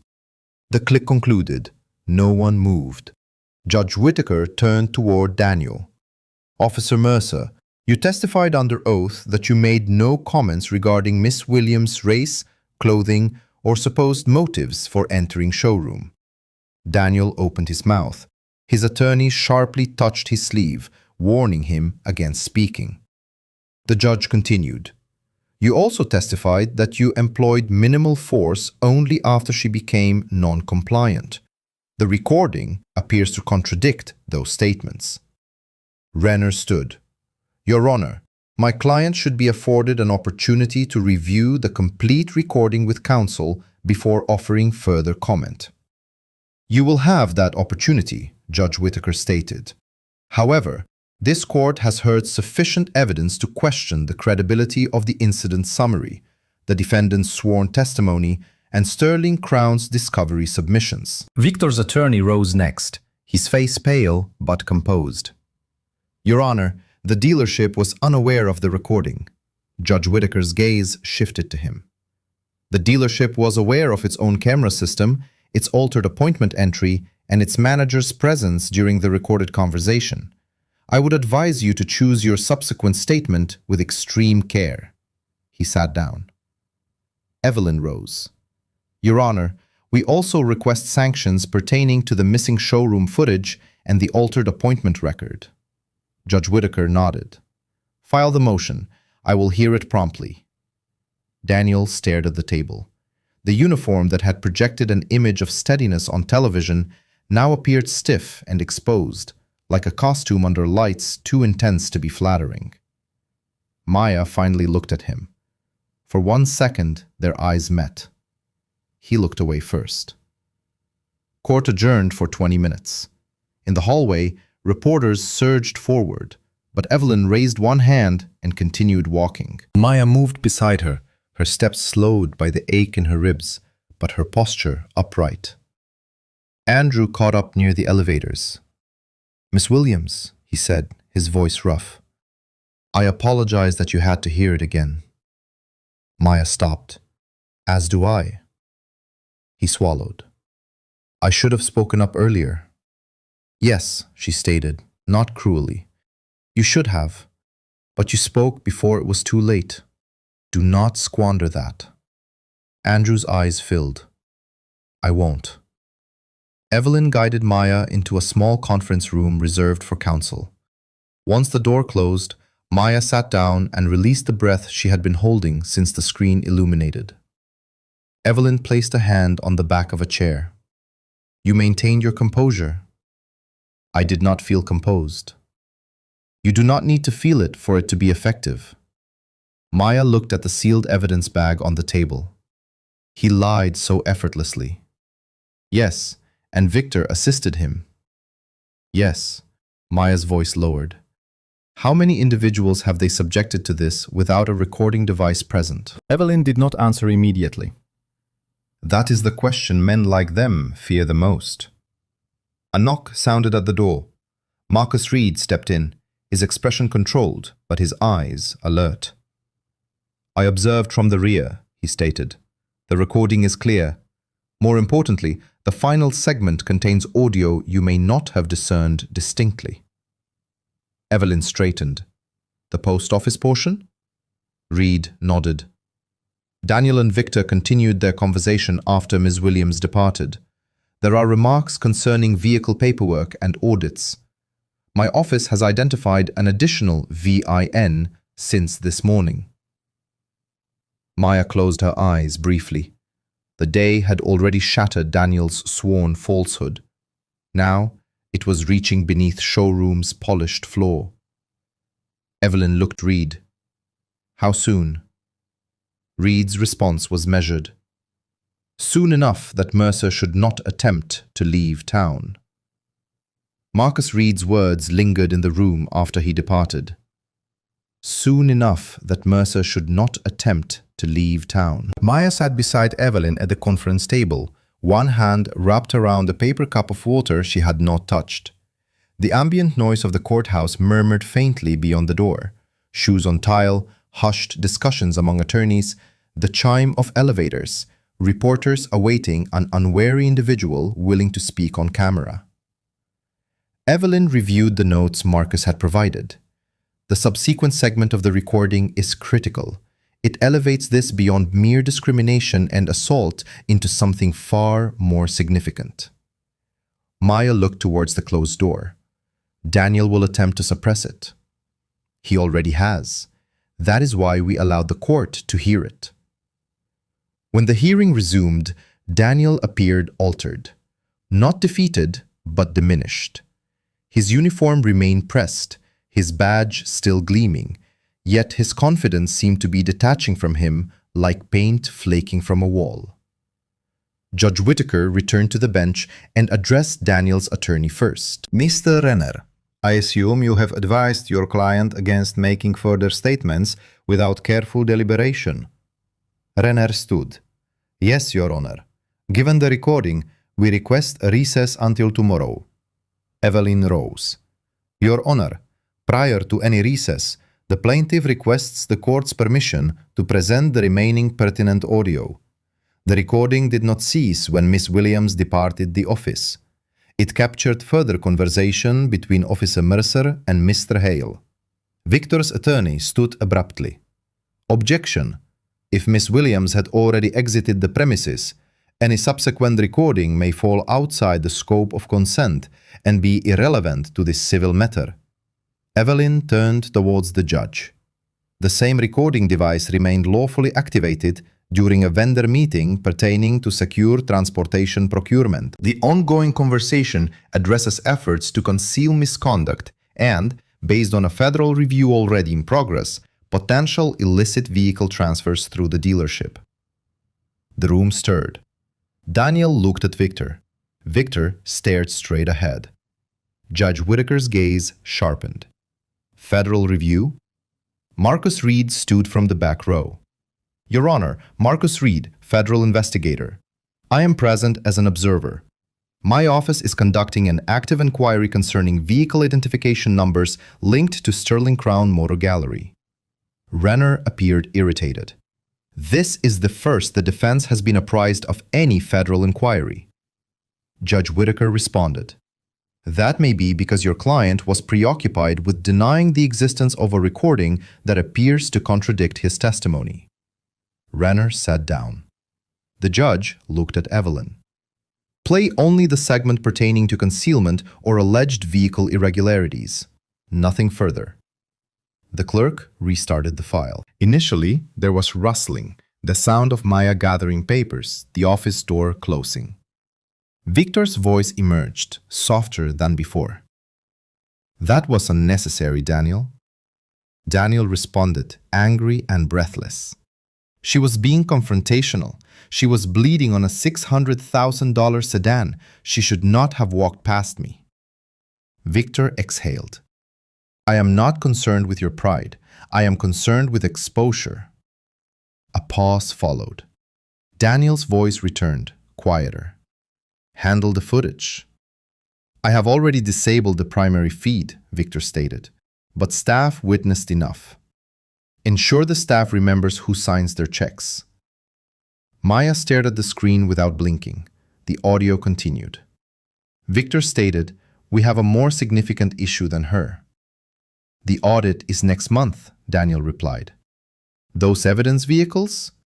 Victor's attorney closed his eyes. Victor's recorded voice grew tense. "Two of those VINs are still problematic," Daniel said. "As long as the paperwork disappears before the audit, no one questions the vehicle's origin." A heavy silence permeated court, deeper than shock, because everyone grasped what had transpired. It was not a misunderstanding. It was not an impolite remark.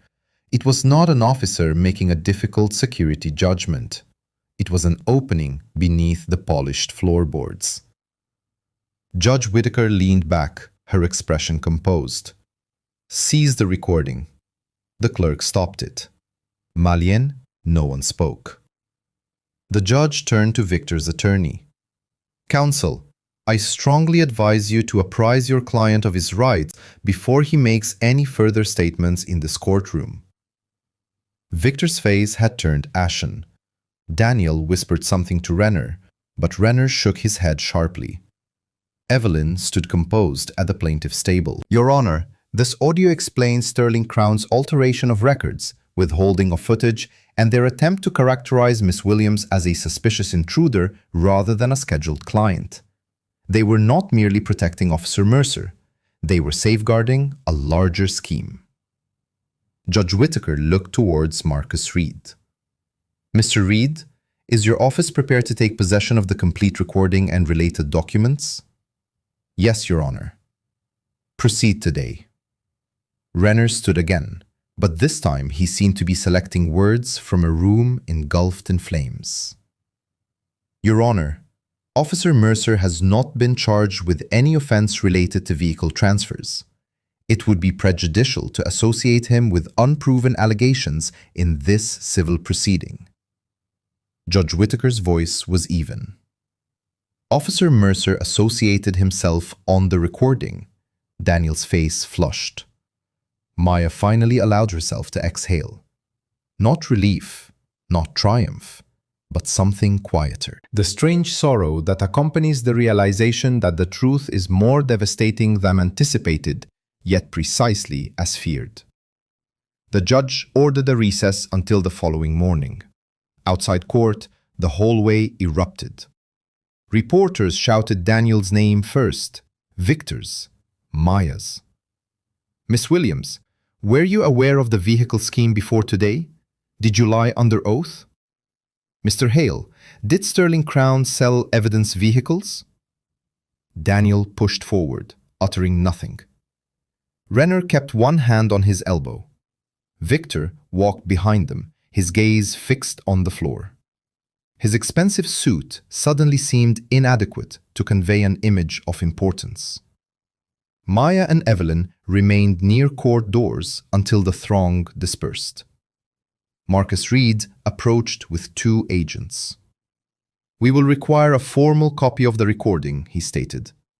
Evelyn handed over the sealed drive she had prepared.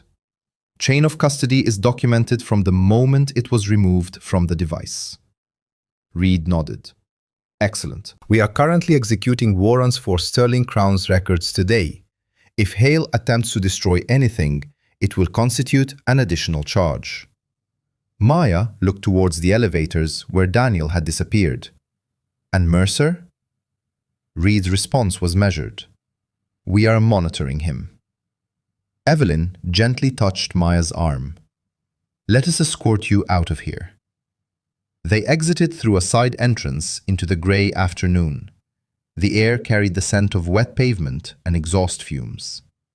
Maya stood beneath the stone awning of the courthouse, observing the traffic moving along the avenue. A city of laws, signatures, sealed chambers, and individuals adept at concealing themselves behind procedures until compelled to confront the repercussions of those procedures. Evelyn stated, "You comprehend that the case's scope has now broadened." "It has already broadened." "No, it is expanding. Reporters will focus on the ambassadorial aspect once it becomes public knowledge. Federal investigators will concentrate on the vehicles. The court will address perjury and discovery misconduct, but I require you to recall the precipitating event." Maya looked down at her hands. They were steady now. "He believed I was insignificant." "Yes, and the business enterprise supported him in treating me as such." Evelyn nodded. "Do not permit the larger scandal to overshadow that." Maya looked down at her hands. They were steady now. "I will not." That evening, Daniel Mercer sat alone in his truck outside his residence, unable to summon the will to enter. His phone continually illuminated with incoming notifications. Calls from the union, missed calls from Victor, a text from Renner. "Refrain from contacting anyone," is exacta. In years, Daniel did not feel protected by silence. He felt hunted by it. He replayed the audio in his mind. His own voice, Victor's voice, the statement about paperwork vanishing before the audit. He had uttered those words because he believed the room was secure, because he assumed Maya had departed powerless, because he presumed a woman in a simple grey coat could be dismissed, compensated, overwritten, and forgotten. Inside Evelyn's office, Maya sat opposite her attorney one final time before returning home. Evelyn placed a fresh folder on the desk. The label read, "Federal Inquiry Materials." Maya looked at the window where Washington glowed in the darkness. "Justice does not commence equitably," she stated softly. Evelyn heard the weariness beneath the words. "No, but sometimes it arrives bearing everything people attempted to conceal." Maya touched the empty space on her lapel where the gold pin had once been. Since entering Sterling Crown, she felt its absence. The small witness was no longer solely hers. It now belonged to the truth. By sunrise, Sterling Crown no longer projected an image of invincibility. Federal agents arrived before the first customer. They entered not with ostentation, but with the calm authority of individuals carrying warrants rather than opinions. They proceeded through the front doors, while Victor Hale stood behind the reception desk, phone in hand, feigning ignorance of the proceedings. Marcus Reed presented him with documents. "Mr. Hale, we are here to secure records pertaining to vehicle transfers, title histories, camera systems, and internal communications." Victor's mouth opened, closed. "Our counsel should be present." "They may join us," Reed stated. "They may not impede us." Daniel Mercer was absent when the agents arrived. That, Grace Hollis later commented, was the sole stroke of luck he had experienced that morning. Grace stood near the records office, hands clasped, her eyes tired but clear. An agent asked her to identify the title cabinets. Another inquired about the camera server. She responded to every question with the steady voice of someone who had spent years in fear and had finally run out of it. These files represent standard inventory, she indicated one cabinet. Those shelves contain private transfers. The grey folders in the bottom drawer are those Victor handled personally. Reed looked at her. And the evidence vehicles? Grace took a breath. Some are here. Some were relocated to off-site storage after Miss Williams filed her complaint. Victor snapped, Grace, you are speaking without knowledge. She looked at him, and since her employment, she did not lower her eyes. Yes, I do. That is why you placed me on leave. Across town, Victor Hale sat in his own office with two attorneys. His polished veneer had dissolved, no longer conveying an air of innocence. His tie was askew, his hands rested flat on the desk. The same desk where he had placed an envelope before Maya, labeling it as a gesture of goodwill. One of his attorneys spoke. Victor, if those VINs correspond to federal evidence records, we must know precisely what Daniel informed you and when. Victor gazed through the glass wall at agents carrying boxes. Daniel stated they were cleared. Cleared by whom? Victor offered no reply. The attorney's voice hardened. Victor, cleared by whom? Victor closed his eyes. He mentioned he had an associate in property management. That statement carried a greater cost than he comprehended. By noon, Daniel Mercer was placed on administrative suspension. The department's statement was brief and devoid of emotion. It cited pending review, federal cooperation, and public trust. It omitted Maya's name. It did not mention his false testimony. It did not reference the video that everyone had now heard described in detail. Daniel read the statement twice in his kitchen while his phone lay face down on the table. His wife was absent. She had gone to her sister's house the previous evening after viewing Maya's courtroom statement. She had not raised her voice. That was more disconcerting. She had simply stood in the living room, coat still on, and remarked, Daniel, I am uncertain which aspect of you I have been defending all these years. The house was now silent. The union representative called first. Daniel ignored it. Renner called next. Daniel answered, Do not go to Sterling Crown. Renner responded, I had no intention of doing so. Do not contact Victor. Understood. Do not contact anyone from property management. Daniel froze. Renner heard the silence. Daniel, I instructed, I heard you.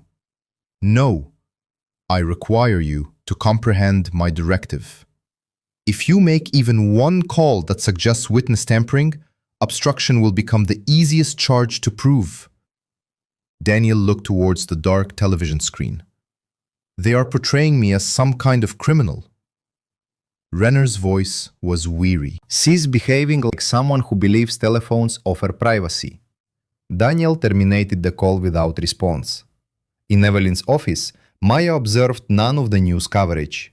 She sat with Evelyn and Marcus Reed, reviewing what could be disclosed in the civil case and what now fell under federal investigators' purview.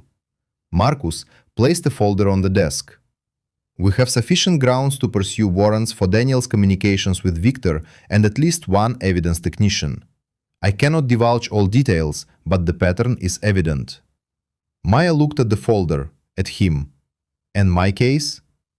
Evelyn responded, Your case will proceed. What transpired to you is not eclipsed by what they were endeavoring to conceal. Marcus nodded. Indeed, what happened to you explains their panic reaction. Daniel did not merely expose his prejudice, he revealed their methodology. Discredit the individual first, control the narrative. Maya leaned back. He labeled me suspicious because suspicious individuals are more easily erased. Evelyn's expression softened. Precisely. There was a knock. Claire entered carrying a paper bag from a nearby deli. Turkey on rye, tomato soup, and no objections. Maya looked up. Claire, you skipped breakfast. You've become a national headline. That is precisely when grown women begin to substitute coffee for sustenance. Marcus glanced at Evelyn, a flicker of amusement on his face. Evelyn stated, "She's correct." Maya accepted the bag. The simple kindness nearly undid her more than any headline had. That was the peculiar aspect of public suffering. The world might learn your name by midday, but it was still the sandwich someone remembered that made you feel human. Later that afternoon, Judge Whittaker convened another hearing. This one was briefer, sharper, and more somber. Daniel sat beside Renner, conspicuously absent his uniform.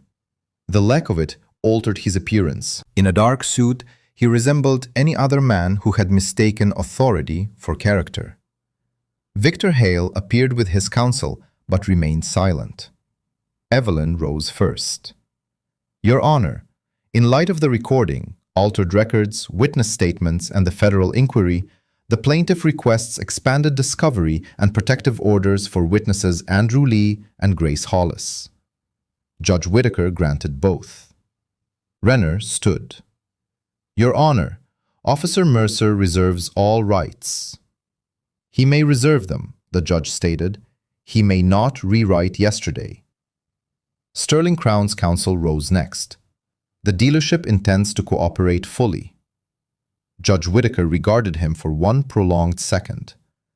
"I suggest your client commence by explaining the alteration of an appointment record subsequent to the filing of a civil complaint." No response was forthcoming.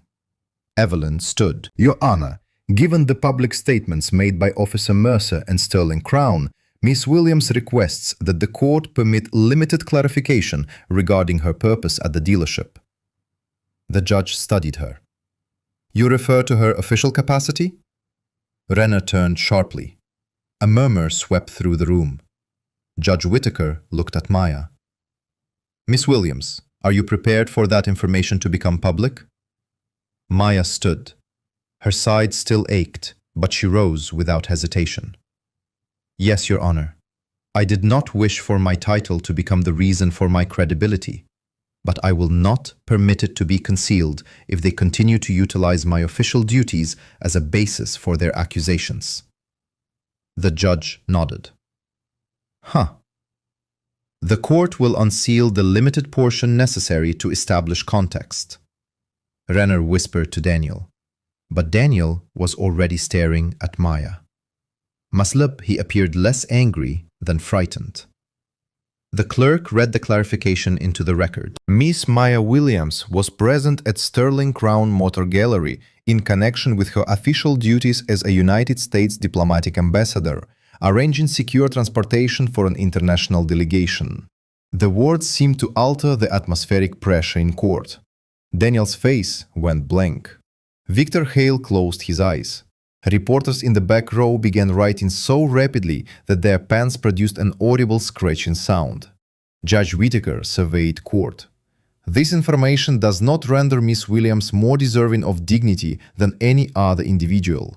It serves to clarify the reasons behind her inquiries and why the defendant's characterization of those questions as suspicious requires scrutiny." Maya felt something loosen within her chest. Evelyn glanced at her, a hint of a smile on her lips. Outside court, the news spread with unprecedented speed. By late afternoon, every local station carried the headline, "Officer who mocked woman at showroom was confronting U.S. diplomatic ambassador."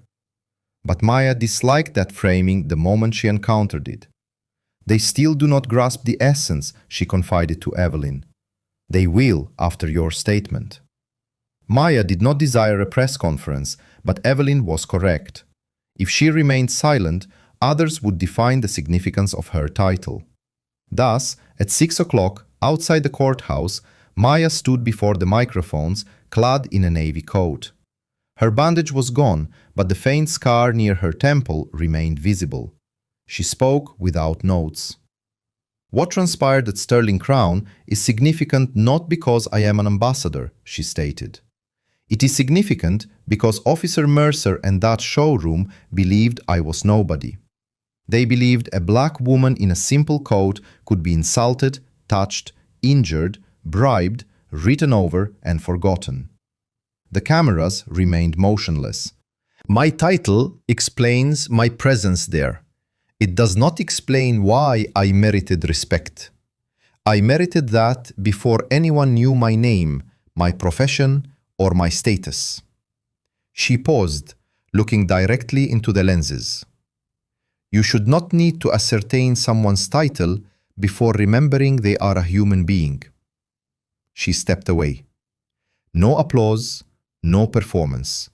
Merely the statement hanging in the cold evening air, disseminating from microphone to screen to living room, reaching individuals who had waited years to hear it articulated so plainly. That night, Daniel Mercer watched the segment alone. When Maya uttered the word human, he turned off the television, but the dark screen reflected his own face back at him. And no badge was bright enough to obscure what he saw. The morning after Maya's statement, the nation learned two narratives simultaneously. The first was easily digestible for television. A police officer had mocked and injured a black woman at a luxury showroom only to discover she was a United States diplomatic ambassador. That headline gained traction rapidly due to its element of surprise, status, and a clear reversal that people could easily repeat during breakfast. The second narrative unfolded more gradually, but it held greater peril. Federal agents remained within Sterling Crown.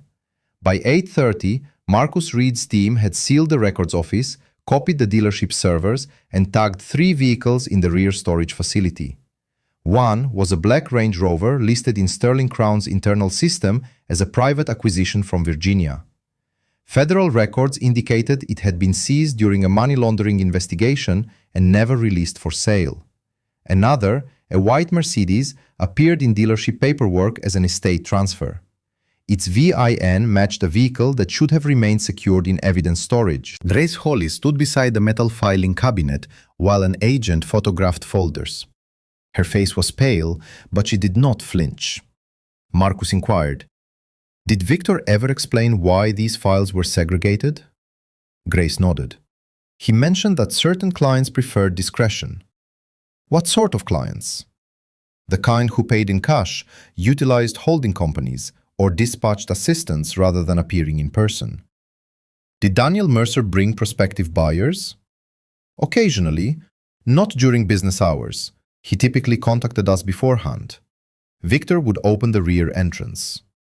Marcus documented this. "How frequently?" Grace looked at the floor, weighing memory against apprehension. "Once every 6 weeks, more frequently over the past year." Across the showroom, Victor Hale sat in his own office with 2 attorneys. His appearance lacked the polished veneer that suggested innocence. His tie was loosened. His hands rested flat on the desk. The same desk where he had placed an envelope before Maya, deeming it a gesture of goodwill. One of his attorneys spoke.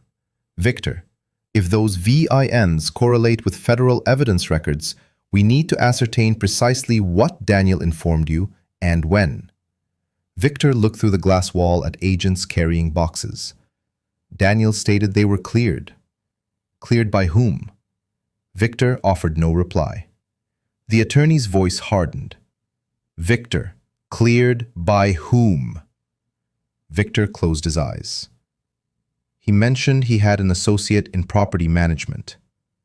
That statement carried a greater cost than he realized. By noon, Daniel Mercer was placed on administrative suspension. The department's official statement was brief and devoid of emotion. It alluded to a pending review, federal cooperation, and public trust. It did not mention Maya by name. It did not acknowledge his falsehood under oath. It did not reference the video that everyone had now heard described in detail. Then he read the statement twice in his kitchen, while his phone lay face down on the table. His wife was absent. She had departed for her sister's house the previous evening after witnessing Maya's courtroom statement. She had not raised her voice. That was more disconcerting.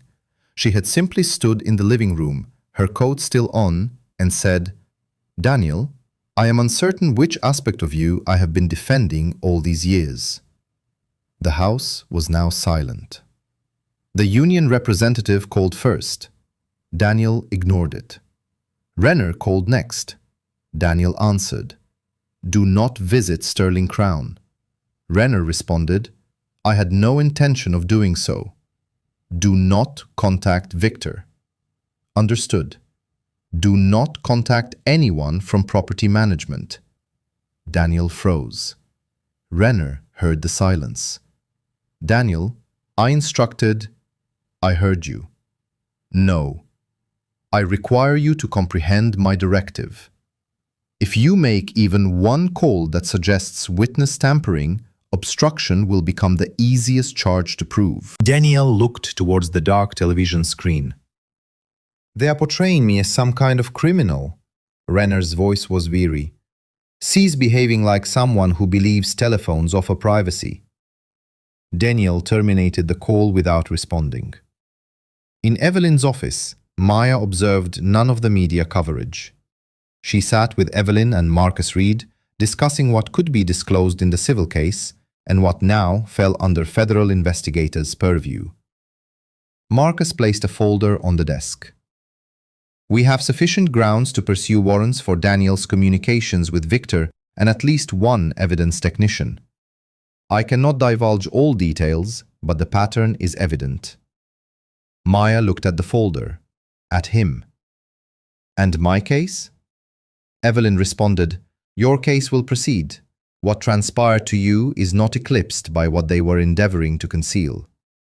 Marcus nodded. Indeed, what happened to you explains their panicked reaction. Daniel did not merely expose his prejudice. He revealed their methodology. Discredit the individual first, control the narrative. Maya sat back. He labeled me suspicious because suspicious individuals are more easily erased. Evelyn's expression softened. Precisely. There was a knock. Claire entered carrying a paper bag from a nearby deli. Turkey on rye, tomato soup, and no objections. Maya looked up. Claire, you skipped breakfast. You've become a national headline.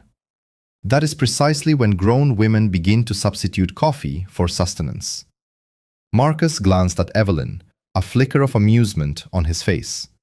Evelyn stated, She is correct. Maya accepted the bag. The simple kindness nearly undid her more than any headline had. That was the peculiar aspect of public suffering. The world might learn your name by midday, but it was still the sandwich someone remembered that made you feel human. Later that afternoon, Judge Whitaker convened another hearing. This one was briefer, sharper, and more somber. Daniel sat beside Renner, conspicuously absent his uniform. The lack of it altered his appearance. In a dark suit, he resembled any other man who had mistaken authority for character. Victor Hale appeared with his counsel, but remained silent. Evelyn rose first.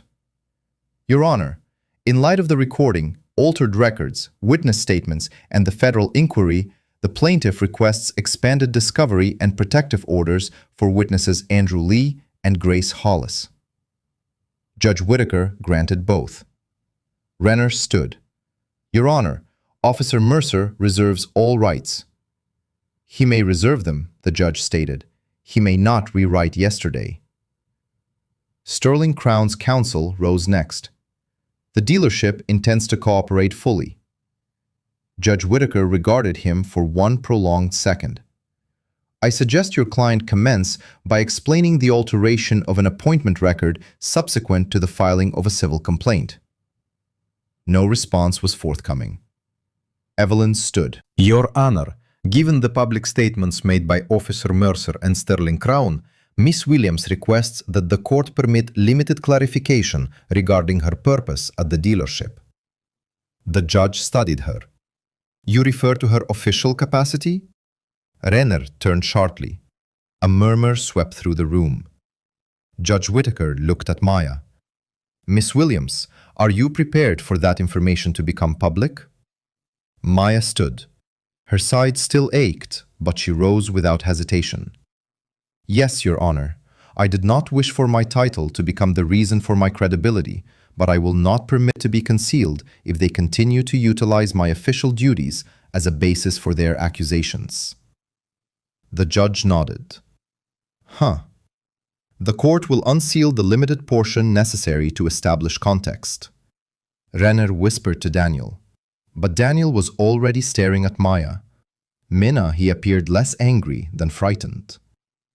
The clerk read the clarification into the record. "Miss Maya Williams was present at Sterling Crown Motor Gallery in connection with her official duties as a United States diplomatic ambassador, arranging secure transportation for an international delegation." The words seemed to alter the atmospheric pressure in court. Daniel's face went blank. Victor Hale closed his eyes.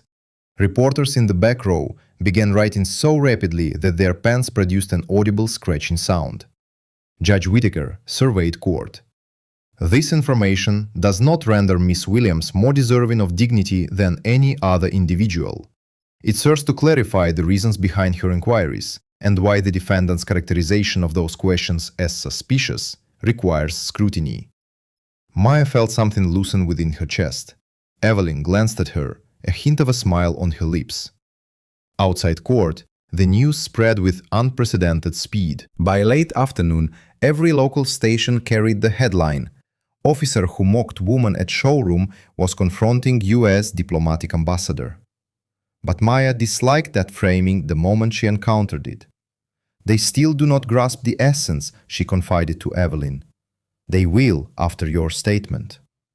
Maya did not desire a press conference, but Evelyn was correct. If she remained silent, others would define the significance of her title. Thus, at 6 o'clock, outside the courthouse, Maya stood before the microphones, clad in a navy coat. Her bandage was gone, but the faint scar near her temple remained visible. She spoke without notes. "What transpired at Sterling Crown is significant not because I am an ambassador," she stated. "It is significant because Officer Mercer and that showroom believed I was nobody. They believed a black woman in a simple coat could be insulted, touched, injured, bribed, written over, and forgotten." The cameras remained motionless. "My title explains my presence there. It does not explain why I merited respect. I merited that before anyone knew my name, my profession, or my status." She paused, looking directly into the lenses. "You should not need to ascertain someone's title before remembering they are a human being." She stepped away.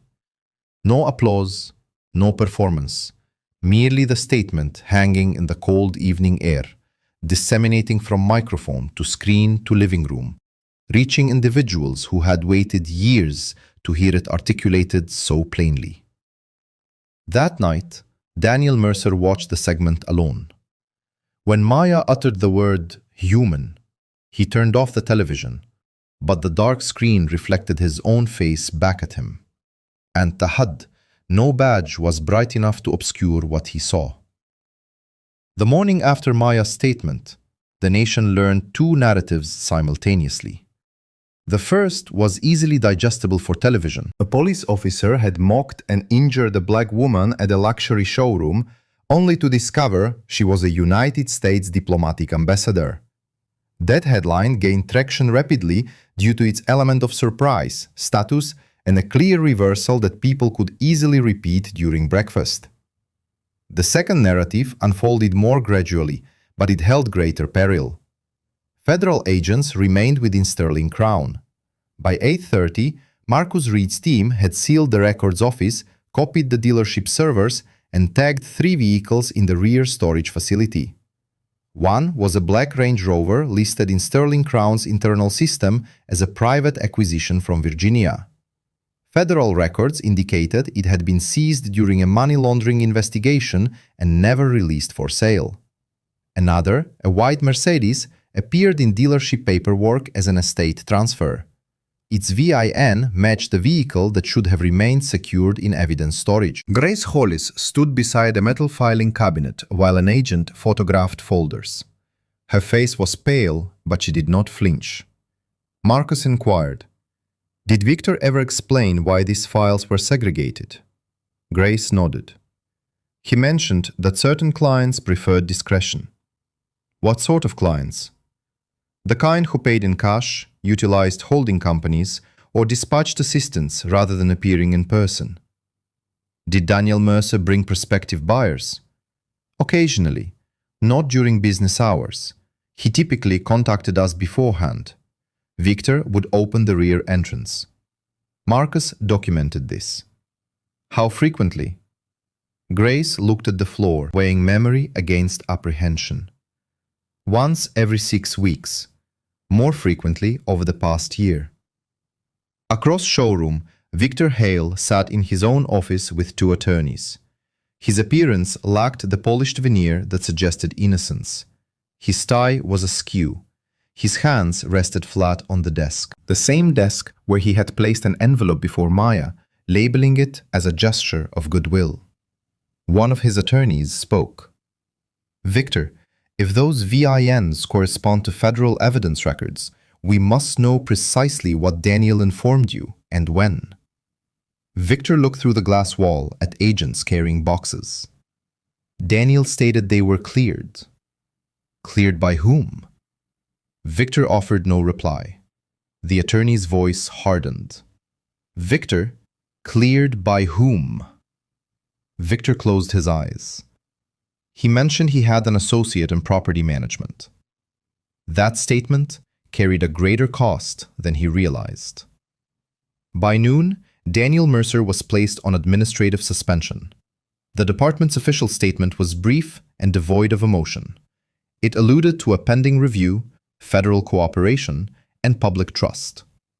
It omitted Maya's name. It did not acknowledge his false testimony.